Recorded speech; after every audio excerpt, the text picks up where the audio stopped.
Well, good morning. Welcome to Back to Basics. I'd like to wish everyone a happy Veterans Day, and for all you veterans out there, thank you for your service.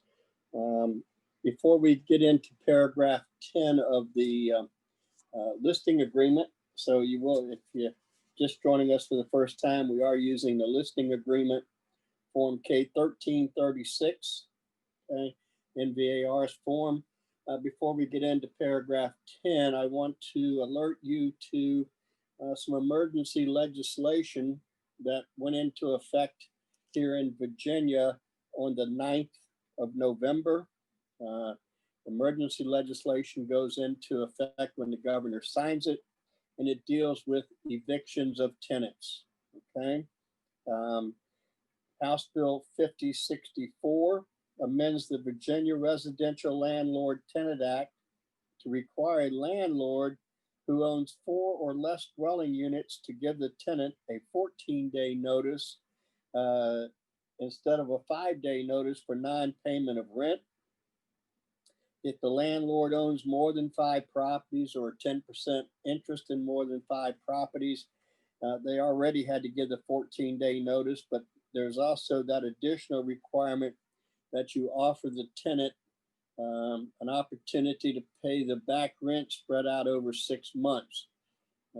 So if you're dealing with landlords or you are a landlord, I would suggest that you go to House Bill 5064 for the 2020 legislative session and read all about it.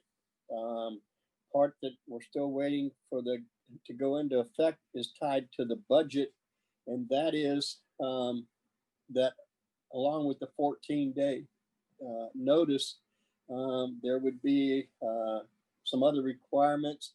You give the tenant an opportunity to apply for rent relief, which is out there for the landlord and the tenant. If they refuse to do it, then you could start the eviction process. However, federal law under CDC does not allow any evictions until December 31st, 2020. So if you're dealing with a landlord, I would advise you to check into this new law that just went into effect. Okay.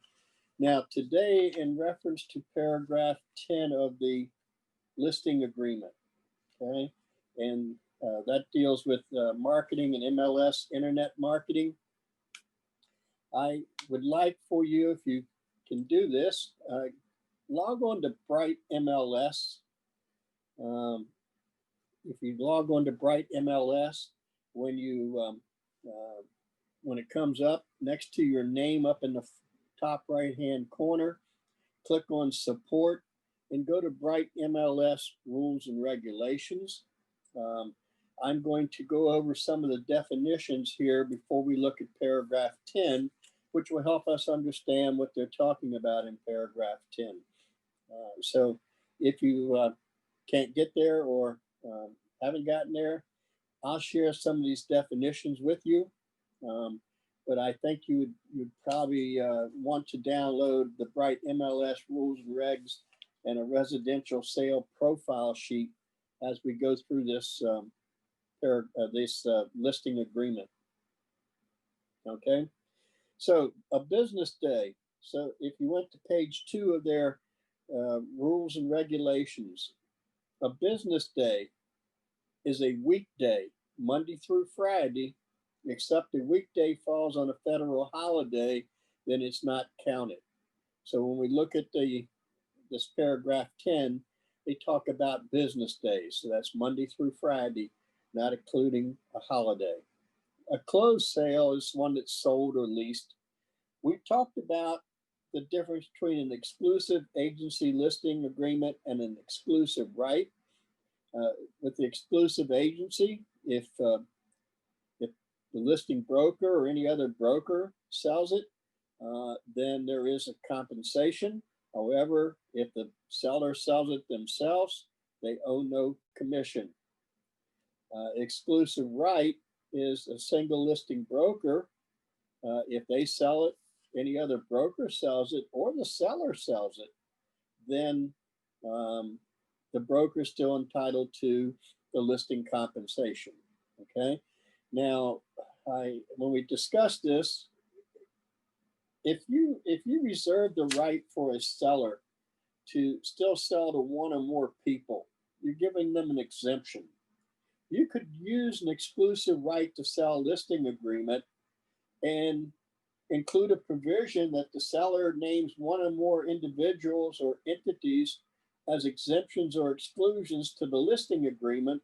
And if the property sold to one of those people, the seller is not obligated to pay a commission to the listing broker. However, I would prefer that you, since you're reserving the right for the seller to still sell it, enter it into the system as an exclusive agency. That tells everybody that you have this, the seller still reserves the right to sell it themselves. Now, if you're going to use the exclusive right, which you can do with an exemption, then when you look at the residential profile sheet, make sure that there's one is called prospects excluded. Yes or no. If you're going to use an exclusive right to sell and you're excluding people, then make sure you check the box, yes, prospects excluded. And you as a buyer's agent, you need to check and see if that box is excluded and make sure your client has never looked at that property directly with the seller. So how would this come about? Well, you're working for sale by owners and you go out there and they like what you say and they say, well, this nice gentleman, Larry Anderson, stopped by and he really liked my house, but he was going out of town on business and he said he'd be back in a week to 10 days and he'd like to come back and talk to me about buying my house. I don't want to wait that long to get my house back on the market, So if you could somehow put it on the market, and if he buys, I don't have to pay a commission, I'll sign a listing with you today. You could do that. I would prefer that you use the exclusive agency, but if you're going to exclude that party, make sure that you do check on the residential profile sheet and enter it into Bright MLS that there are protected parties. Because if Larry Anderson comes back, gets a buyer agent, and goes into that property and buys that property, and then the seller realizes that Larry Anderson was exempted, they won't owe any commission, but you might still owe commission to the buyer's agent. So make sure that you get that part done properly. Okay. Now, I'm going to talk about exempted listings today. So let's take a look at their definition. An existing listing are listings of property in which the participant has directed the seller, one, not to cooperate with any other participant, or not to offer compensation to any other participant, or not to disseminate information about the property to other subscribers of Bright MLS by means of Bright MLS database, even though cooperation and or compensation to other participants has been authorized by the seller. So what you're talking about, not disseminate information, is probably going to be in the coming soon status, okay? But that's called an exempted listing. You would not be entering it into the system if you cannot offer compensation in one of the fields, because Bright says in order to put your listing into our system, you have to offer compensation in one or more categories, okay?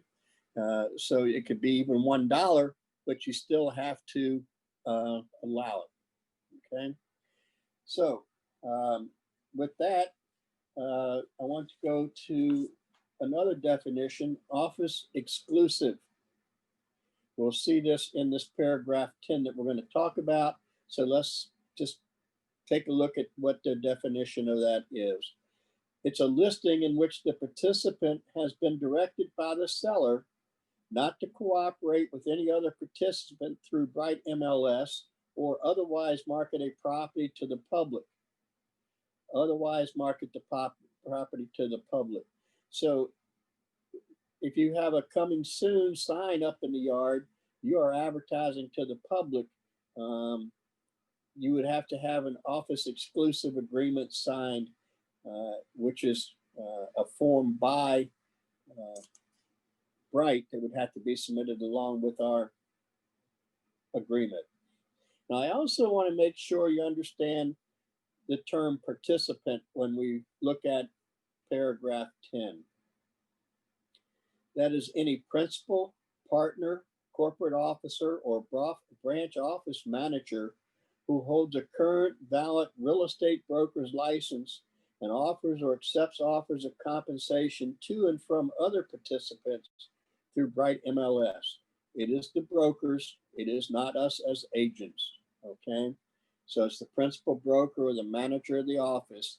When we see the word participant in this paragraph we're going to look at, or anytime they're talking participant in Bright MLS, they're talking about the broker.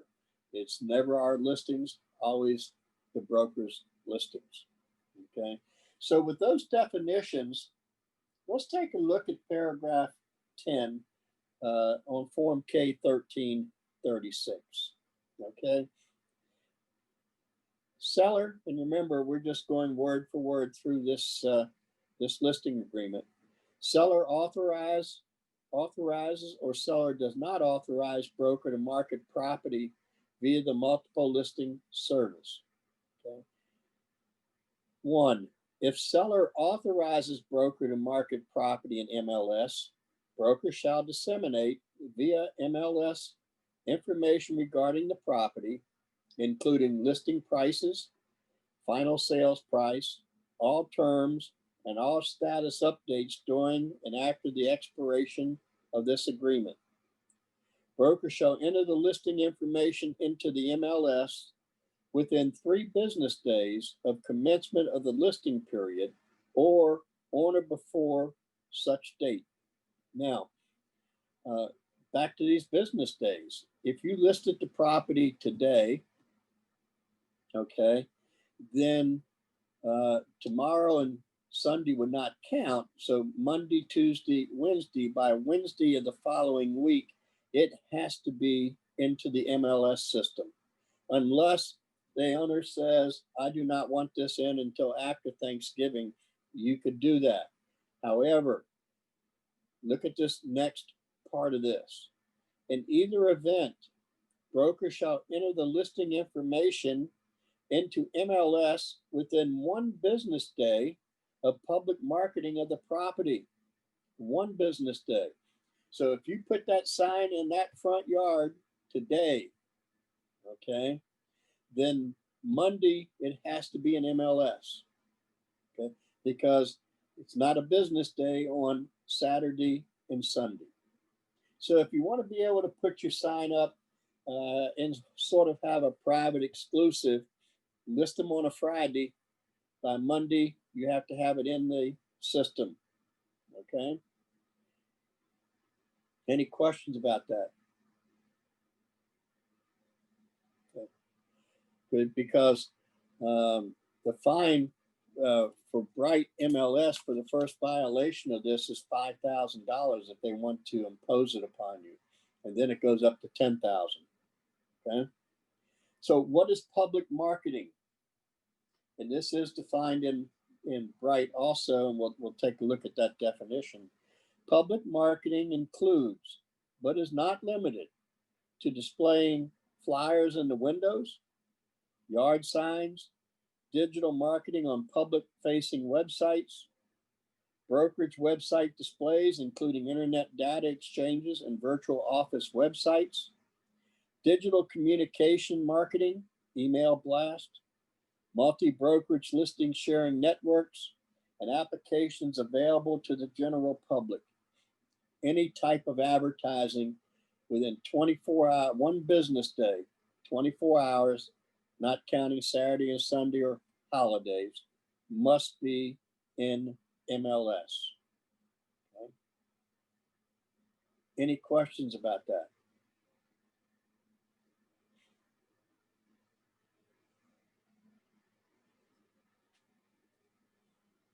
Okay.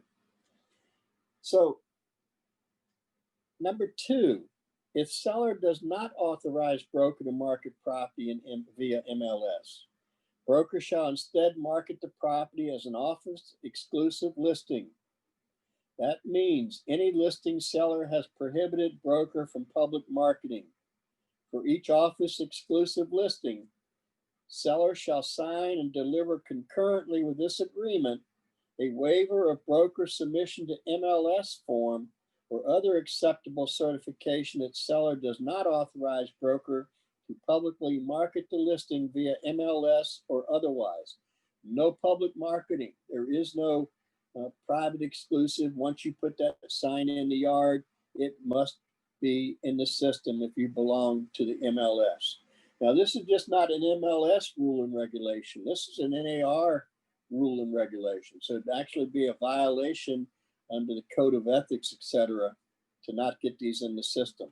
Remember, if one does not belong to Bright, or you're not a realtor, which means you don't belong to an association, these rules do not apply. So you could have a real estate company out there that does not use MLS. They don't belong to a board of realtors. They only advertise in Zillow and other sites. They're not bound by this. They could put coming soon signs. They could do whatever they want. But we're all members of an association, so we are bound. Okay. Brokers shall submit such waiver or other certification to MLS within 3 business days of execution of this agreement. So Bright has an office exclusive form, and that's what they're talking about. You'd have a listing agreement signed, but you also have to submit this form that you find on Bright's MLS rules and regulations along with it. So it says this form must be submitted to Bright MLS within 3 business days after seller landlord's signatures are obtained on a listing contract and the listing term has begun if information about this listing will not be entered to MLS and not be publicly marketed. And they have a disclaimer on this form. I understand that not submitting information about the property to Bright MLS will mean the property is not marketed publicly and the number of potential buyers, renters, and cooperating real estate offices that would learn about the property will be substantially reduced. And I nevertheless direct broker not to submit information about the property to Bright MLS's multiple listing service until the MLS entry data date below. So we used to have a form that went along with the listing, warning them that you might not be in your best interest to not allow everybody to see your listing, okay? Because you want to get a bidding war, etc. So there are several steps and several forms to coming soon or office exclusive.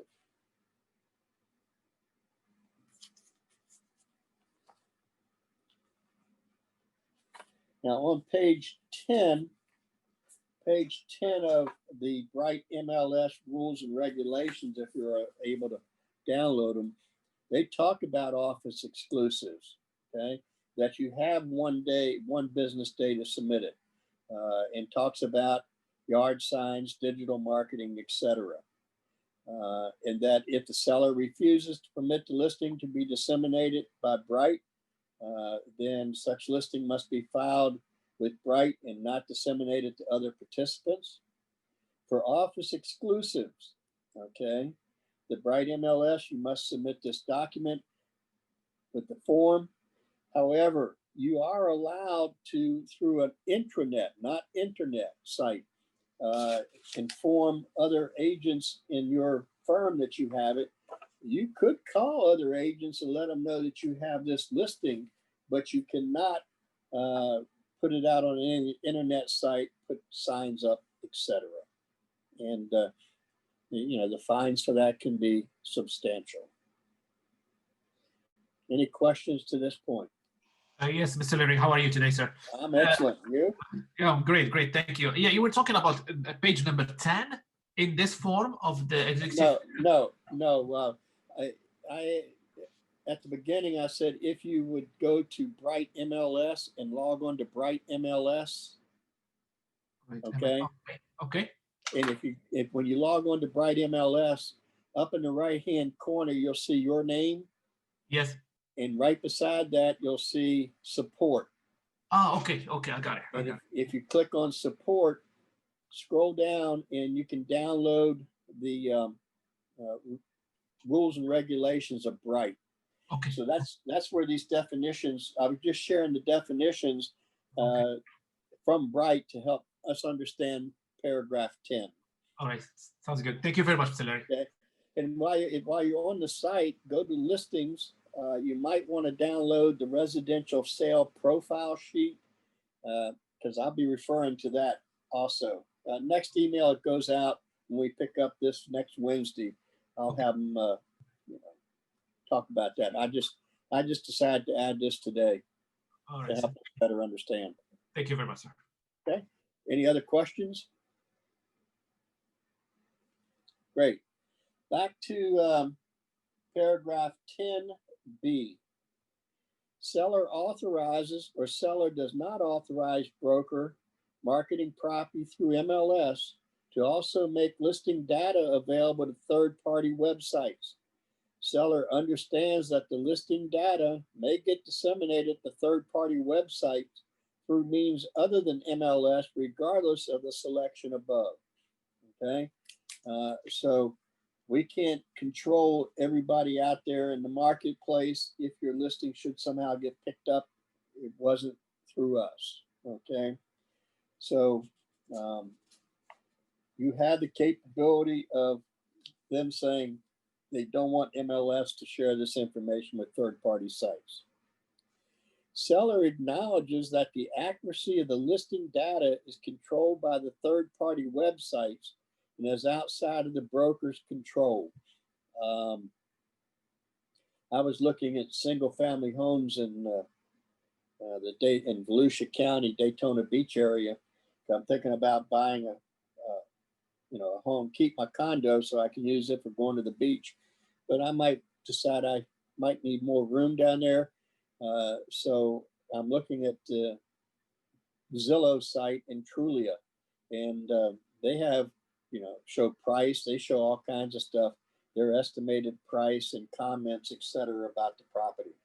The broker has no control over those sites, and that's what this is saying. The parties agree and understand that third-party websites include broker's internet website, the internet websites of licensed real estate salespersons or associate real estate brokers affiliated with the broker or other brokers participating in the MLS, any other internet websites, okay, and printed media. So we can control what we do in-house. We can't control what other people do outside. Okay. Paragraph C.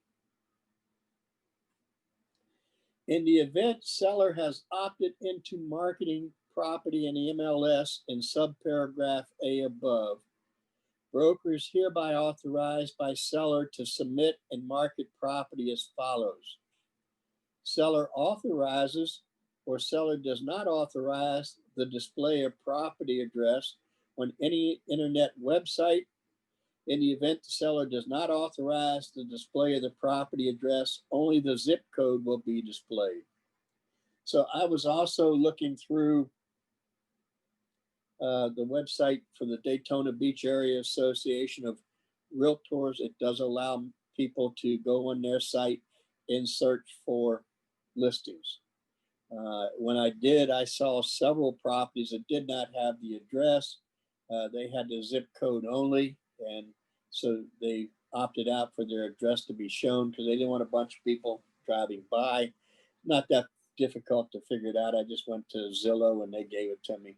But that's third party, correct? Seller authorizes or seller does not authorize the display of unedited comments or reviews of property, or display a hyperlink to such comments or reviews on MLS participants' internet websites. The participant is the broker's website, okay? This provision does not control the display of such comments on third-party websites as syndicated websites.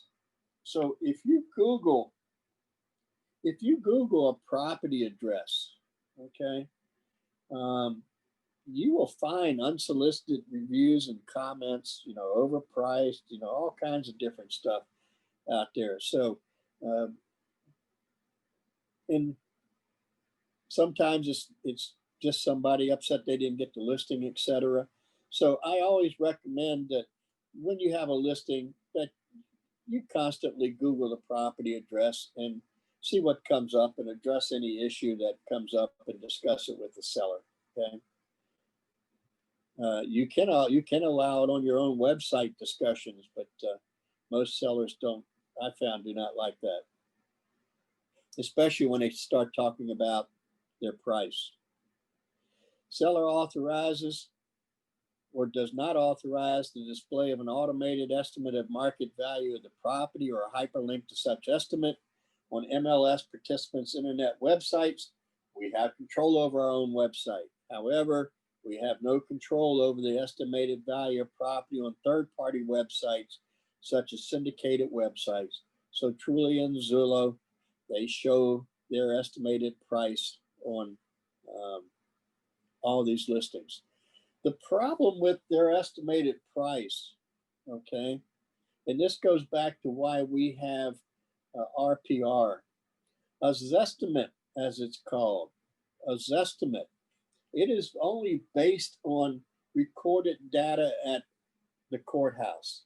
They use sales of recorded data at the courthouse and they throw it into their logarithms and it comes up with the estimate of value of a property.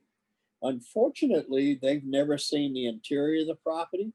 They really don't know the location of the property, that it might back up to a major highway. They do not know closing costs that have been entered into the sales transaction. It doesn't usually know most of that stuff. So this estimate could be way off, and then the seller doesn't like, you know, these figures being thrown out there. Now, I always recommend, before you go out to list a property or even talk to an owner about the property, you do two things. One, run Zillow's Zestimate, okay? Because that's what they think their property is worth, okay? Even though if you scroll to the bottom of a sheet on a Zestimate, it says it could be as much as 25% off. And they also have a disclaimer, you really should talk to a real estate professional, okay? The other is do an RPR report, okay? Go to NARRPR.com. If you are not on that system, do an RPR report, or go to MLS, Bright MLS, do a analysis of the property so that you have the latest information. When you do an RPR report, okay, an RPR report gives you the latest information to the last 15 minutes on a listed property. And it gives you a much better estimate, so that if something is negatively posted, you have some way of combating it. Okay, and hopefully everyone is using the RPR system or an analysis with Bright. I've been watching some sessions on Bright, doing all these reports and all, and it's been pretty interesting. If you haven't seen them, you might want to go on Bright. Also on YouTube, you can type in what you want from Bright and watch other sessions on how to market or price a property. Okay. So any problem with paragraph C?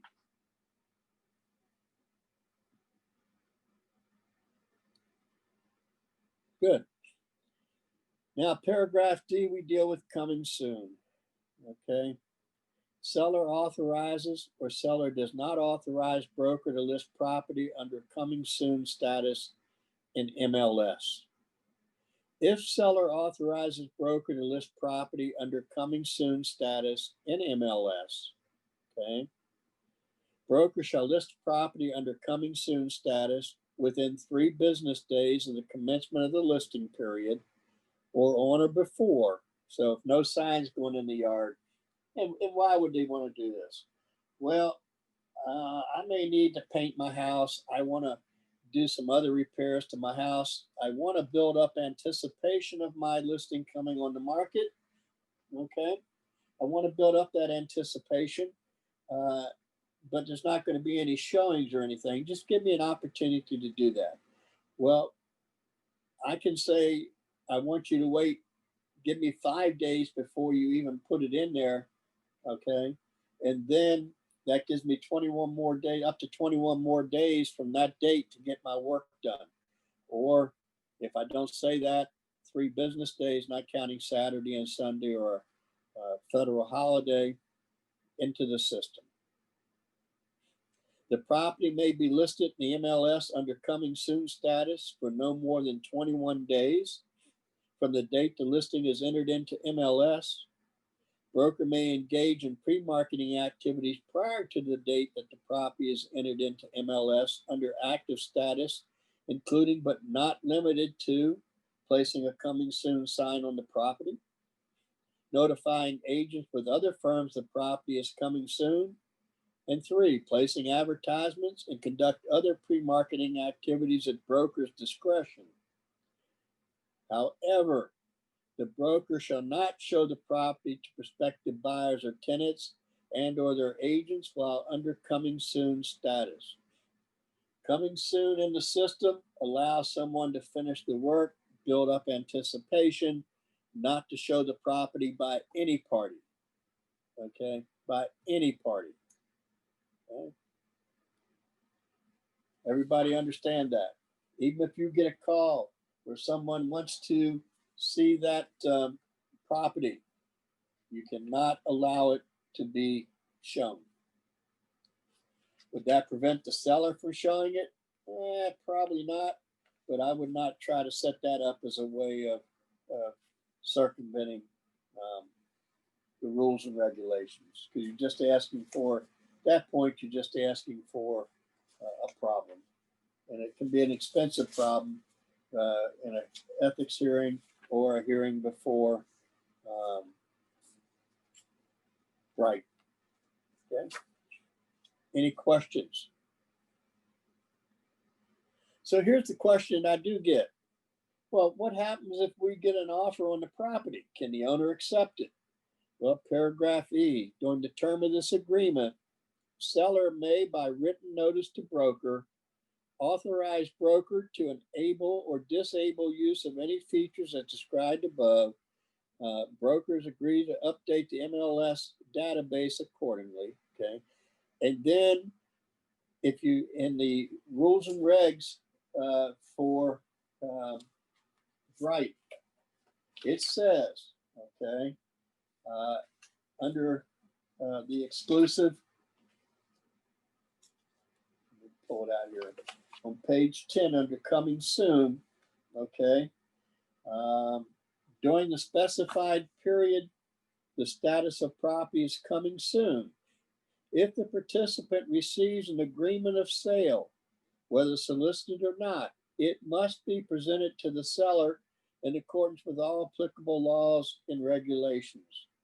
In the state of Virginia, it says all written agreements for sale must be presented to the seller. So if you have a buyer who really wants to put pressure on a coming soon, they could send a sales contract over to the listing agent. And then it's going to be up to that listing agent and the seller as to whether or not that contract will be accepted or presented during this period. It's up to the seller, okay? If you are going to, but the buyer will not have seen the interior of the property because it cannot be shown under coming soon. So sometimes you might look in the system where coming soon goes off coming soon to active to under contract immediately. And it was the listing agent who did that. And everybody says, well, they shouldn't have shown it. Doesn't necessarily mean they showed it. It means that somebody wanted to write a contract. They have an obligation to do that and present it to a seller. Okay. Now, if you're going to have a property that you're going to sell to a buyer and they have not seen it, VAR, the Virginia Association of Realtors, has a form called Sight Unseen. I would prefer that you would go to VAR's website, log on. It's pretty easy to do. You need your NERDS number and capitalize your last name. For password, you can sign on to their forms and you can get that Sight Unseen form and have them sign that form. Okay, it's a good form for protecting yourself. Any questions about any of that?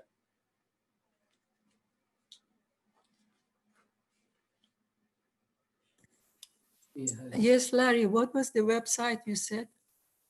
This Lawrence. If you go for that Sight Unseen form, Yes. that would be the Virginia Association of Realtors. Oh, Okay. So if you Google Virginia Association of Realtors, log on to click on their site. Okay. There's a lot of information you can get without logging in, but when you want to get to their forms and information, you would have to log in.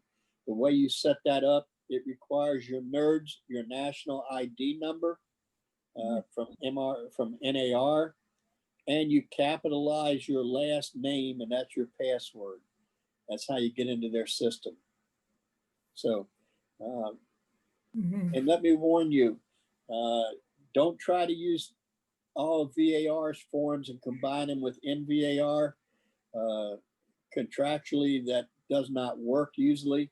So before you try to use a VAR form, other than something like Sight Unseen, make sure that you talk to your managing broker.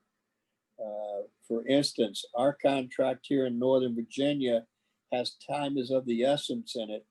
VAR's contract does not. And that can make a big, big difference if the forms aren't matching up. Okay. But when I tell you about a form, it's pretty safe to use that one. And that's not something that's signed by the seller also. That's just signed by the buyer that you keep in your folder in case they come back and try to say, well, you know, Larry told me to do this. You want to protect yourself as much as possible. sure. Thank you. Any questions that any of this stuff we've talked about today?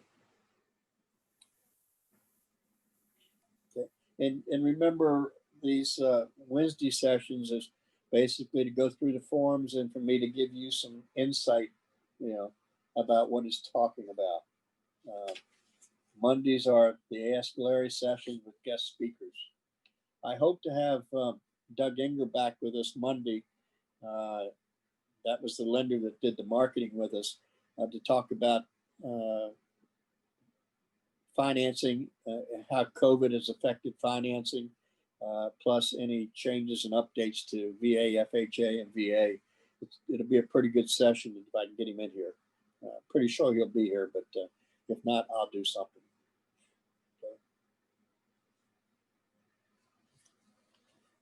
Okay. I'm hesitant to move forward with types of representation. I'm not sure if we can get through it, but let's go ahead and we have about 20 minutes left. And if you don't have any questions, let's start talking about paragraph 11, types of real estate representation, disclosure, and informed consent. And this deals with agency in the state of Virginia. Okay. In Virginia, there are only two types of agency, okay? And that is standard and limited service, okay? Standard means you will do everything that's in the law, whether you're representing a seller, a buyer, landlord, tenant, etc. Limited means that you will do some of the things, but not all of them. That requires a listing agreement that actually lists the ones you will and will not do. That you would also find on VAR's website. NVAR does not have limited service. Once again, do it through your manager. So there are two ways of representing a client as their agent. There's also a third way of representing a client, but you're not their agent, okay? It's called non-agency.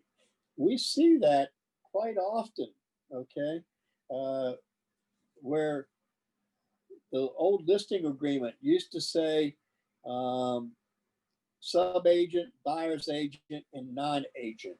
And what a non-agent means in the state of Virginia, you have entered into a written agreement to represent someone, okay? So the standard in the limited service or written agreements, you have entered into a written agreement, and it says, I am not your agent. However, I will do this, this, this, this, this, and this to represent you, and I want to be paid this amount of money, okay? That is called non-agency, what we call independent contract for services agreement, okay? You are still there, they are still your client, but you are not their agent. So all that simply means not bound by the first 5 sections of the agency statute. You are bound by your written contract and the rest of the law. We do not allow you to do as a company non-agency agreements until you run it past your broker, okay? Your managing broker. So I don't want to get too deeply into that, okay? So the types of real estate representation, seller representation occurs by virtue of this agreement with seller's consent to use the broker's services and may also include any cooperating brokers who act on behalf of the seller as sub-agent of the broker. We do not have sub-agency in the state of Virginia, okay?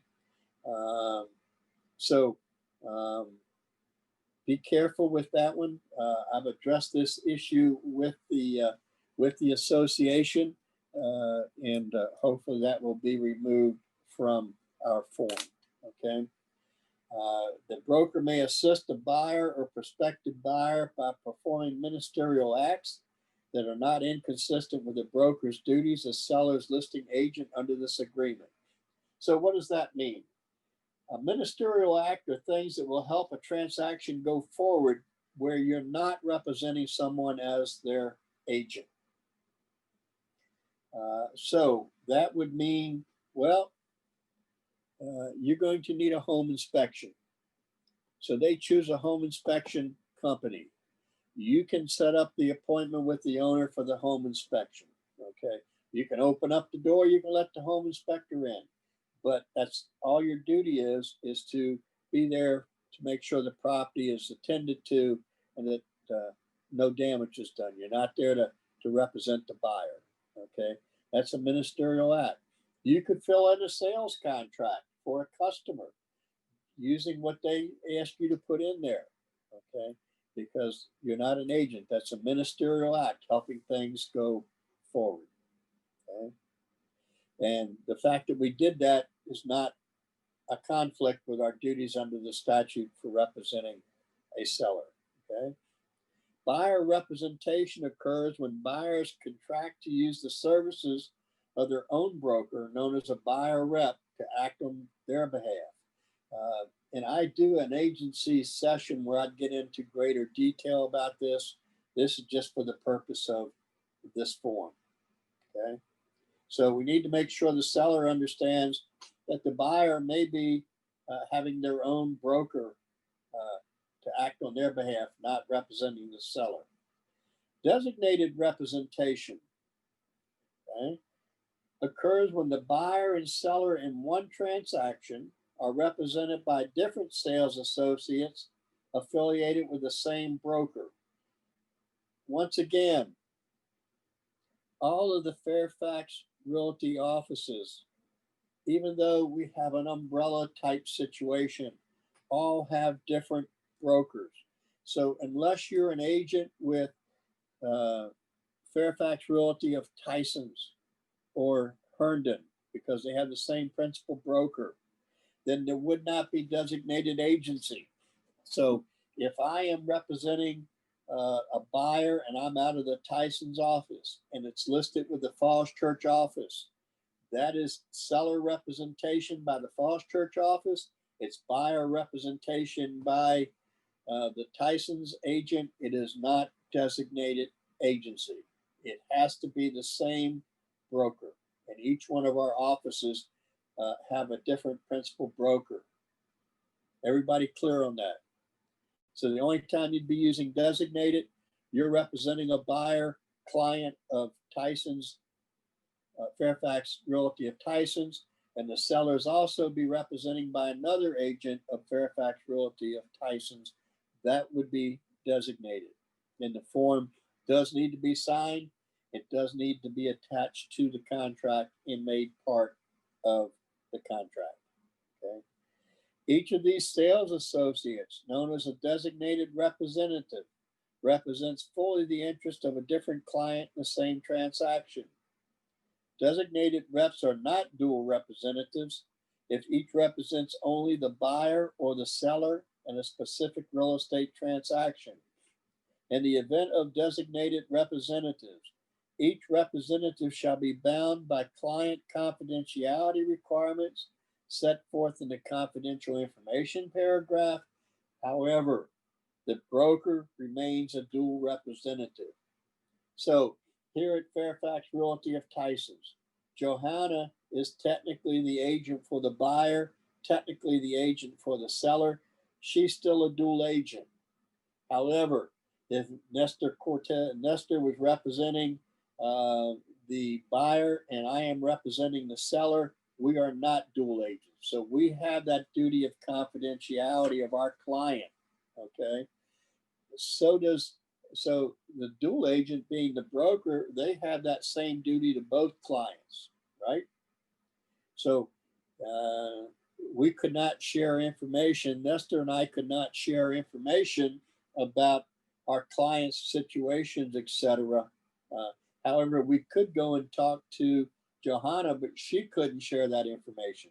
So it gets a little complicated, but it's the best way to try to make sure that both parties are represented in a transaction. So the seller has to consent to designated representation.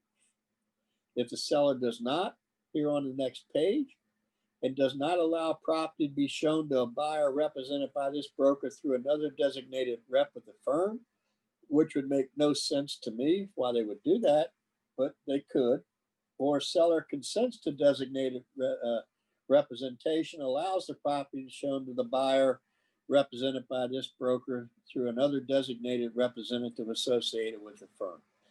This does not create the designated agency.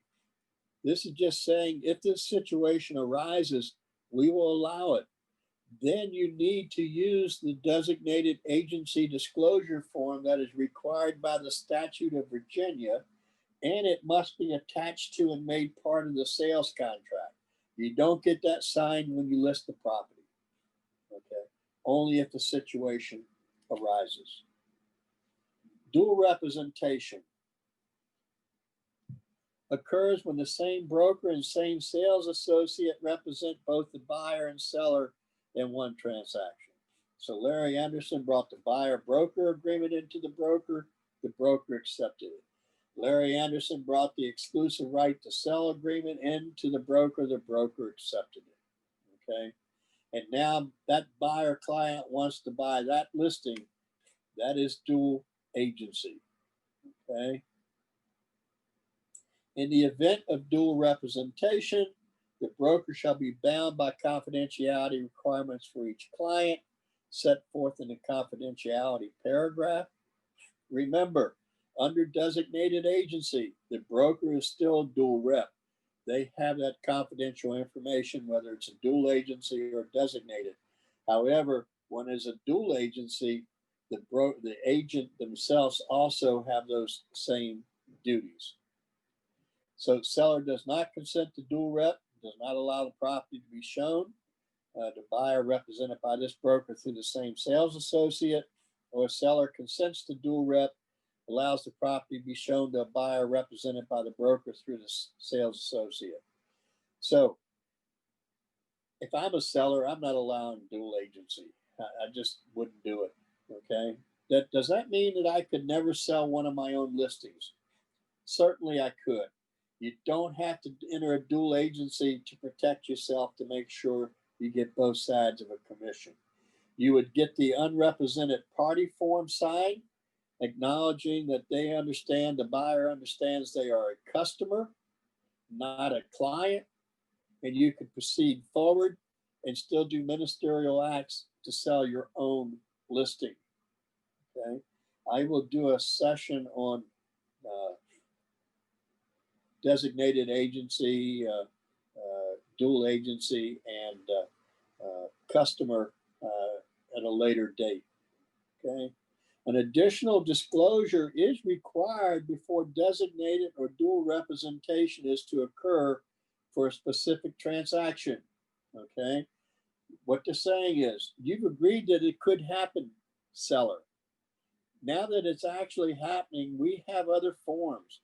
And the first paragraph of the sales contract says, if the broker is acting as a dual agent, the appropriate disclosure form is attached to and made part of the contract. So designated or dual, you would get the additional form signed. And you need to get both parties to agree to the dual agency before you write the contract in accordance with our statute. Okay, so I know it's usually done when you're writing the contract and before you present to the seller, but that's not what our statute says. Okay.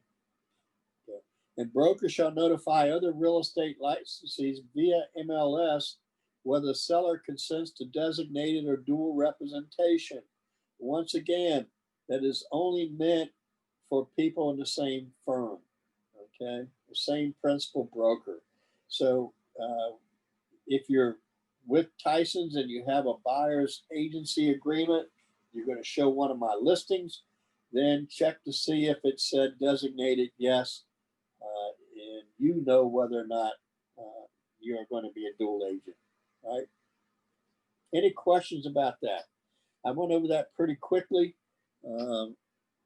I could speak for hours and hours on agency, which I will do on another day. Any questions about the differences in how you can represent a seller?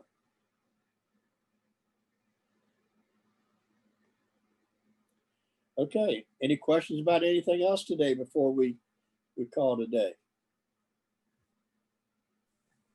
Yes, I do have a question. Okay. In part 2 regarding the property. Uh-huh. I'm just curious about the MLS descriptions. When it says basement entrance type, what do they mean? It is the door or what? Sorry, run that one by me again. It's in paragraph 2, property, MLS description.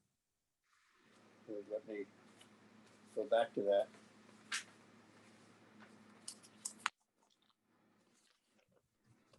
And in this case, I do have a property that is a Cape Cod style.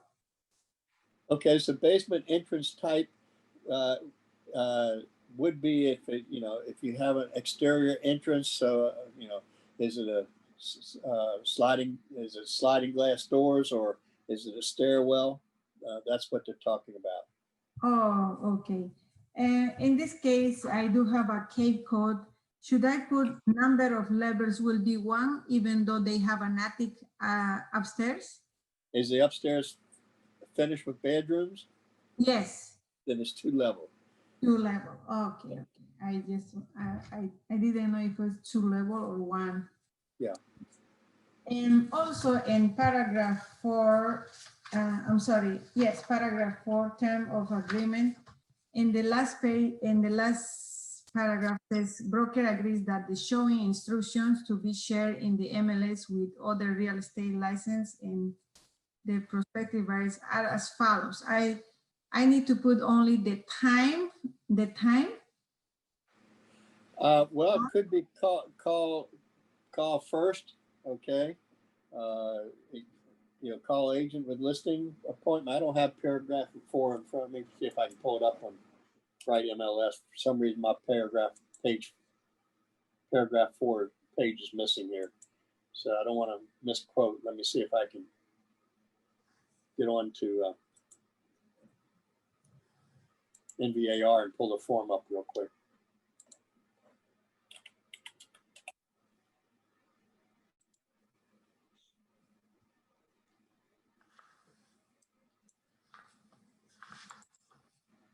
Give me 1 second. I'm getting there.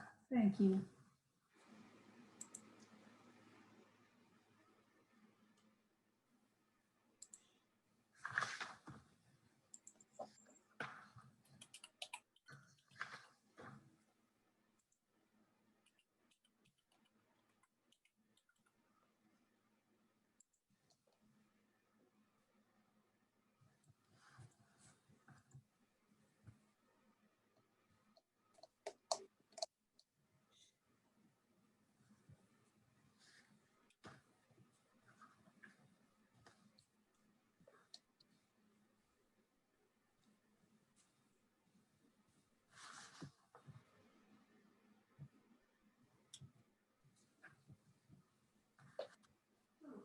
The system is thinking.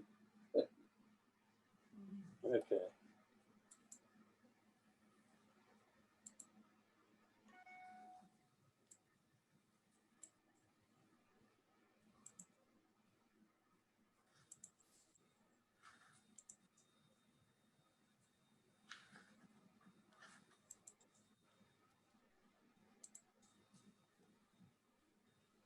Okay, you say paragraph 4?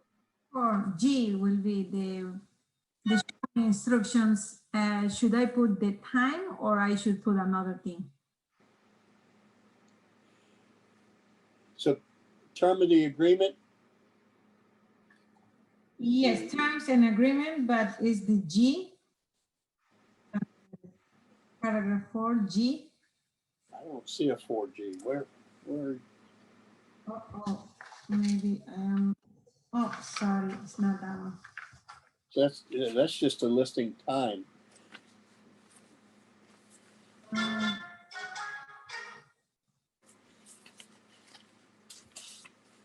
But it's about the broker during the showing instructions.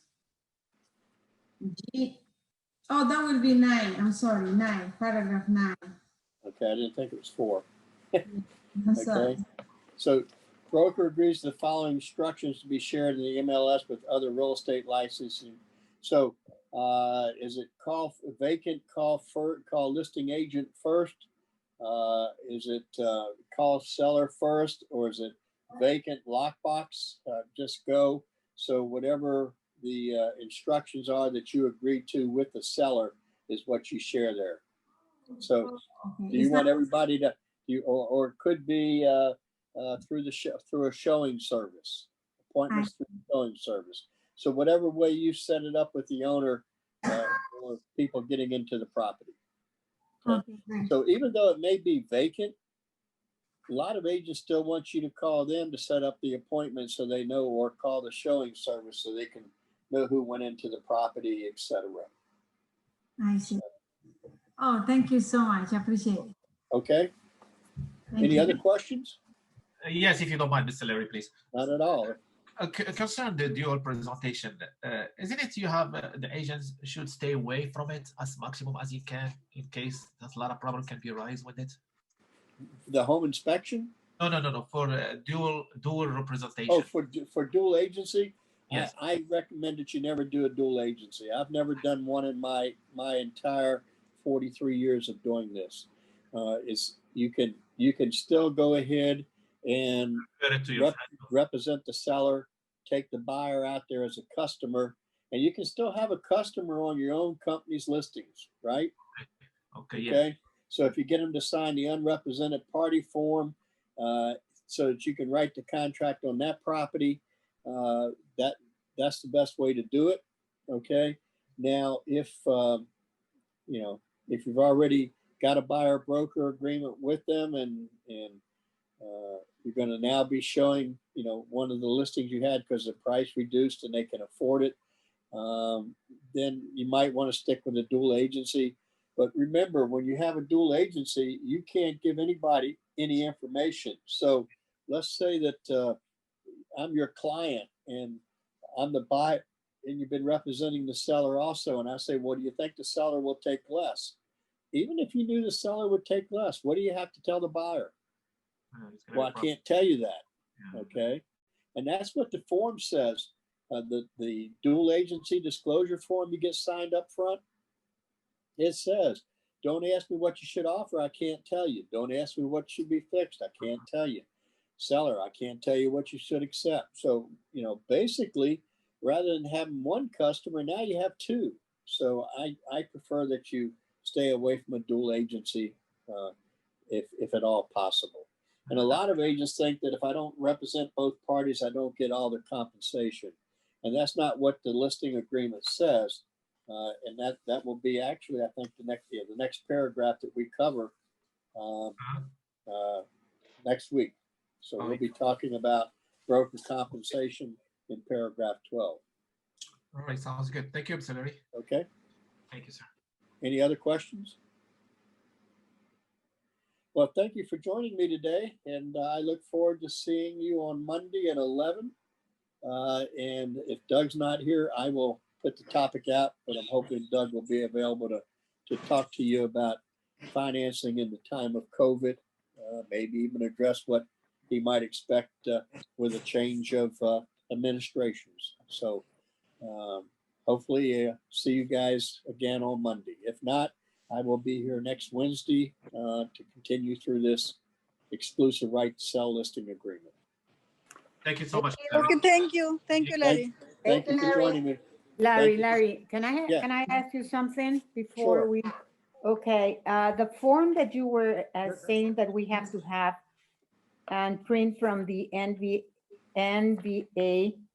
VAR is the one that I have to log into NVAR, correct? First. No. VAR is separate.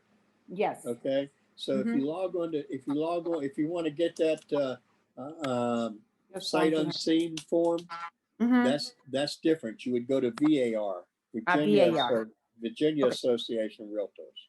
Okay, perfect. Thank you. That's a separate organization, but you pay dues to it, so use it. Okay, just to have it on the phone. Okay, thank you so much. Thank you. Thank everyone for joining me Thank today. you. I appreciate it. Bye. Thank you.